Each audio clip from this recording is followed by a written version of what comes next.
Well, today is Thursday, and we're continuing the story of Noah, Genesis chapter 6, verses 9 through 22. Noah and the Ark, classic Sunday school story, right? Great on a flannel graph, but the story of Noah goes far beyond kind of just confirming that it's history. There's things that are here that ancient readers would be tying to. As you continue to read the biblical story, it would swing back and go, oh, the seeds, the roots of these concepts and themes of God's story are found in his interactions with Noah, as with Adam and Eve and Cain and Seth and Abel, and as we'll see, Tower of Babel and Abraham and so on as we go through Genesis. Noah in this passage is described as blameless among his generations.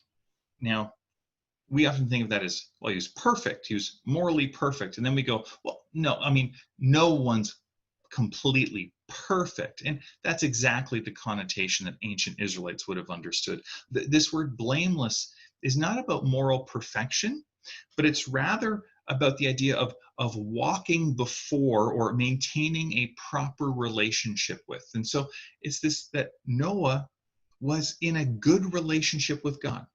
Not perfect, but walking with God. He's described, again, as he walked with God as we keep going. The idea there is he rubbed shoulders with God. He was in close proximity. And so there's a relationship, a connection here. And what we see here is that Noah is someone who sought to follow God in his life. He was loyal to God, as opposed to, unfortunately, humanity around him.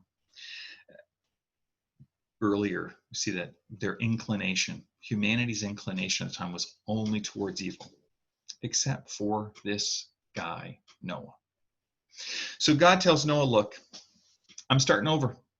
I'm starting over this project of creation and with humanity, and I'm going to start it through you. God makes a covenant with Noah. This is the first time in the Old Testament the word covenant appears. And now, a covenant, now, as we continue to go through the concept of what a covenant is, and here's the interesting part we need to remember.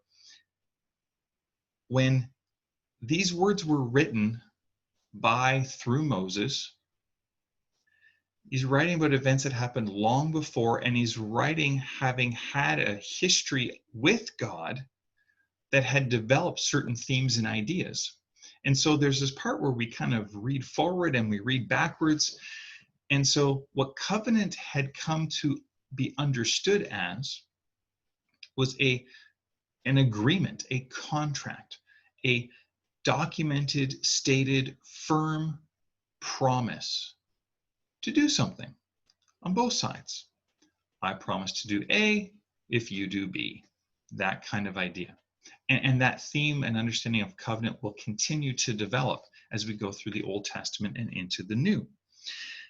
Covenant, essentially, just to get to the end, the way to understand covenant is that it is a rugged commitment to be with someone, for someone, unto their very best.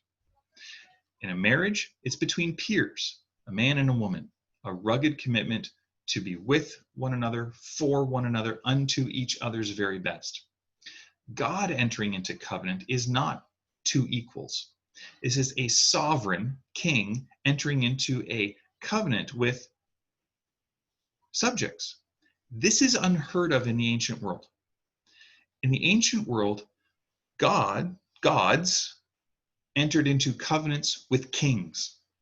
And so that's what makes especially the Mosaic covenant in particular just a radically, in the ancient world, different relationship between a nation and their God. Anyways, getting ahead of myself. God enters into a covenant with Noah, says, you build an ark, you get ready, be able to feed all the animals, I'll keep you safe. And so we get caught up so much in how did Noah build the ark, and how did he get all the animals, and how long did it take? Ancient readers would have been going, God entered into a binding relationship where he was binding himself to an individual person, to a family. That's the part that ancient readers would have been scratching their heads and looking at each other going, this God is different than anyone else we've ever heard of. God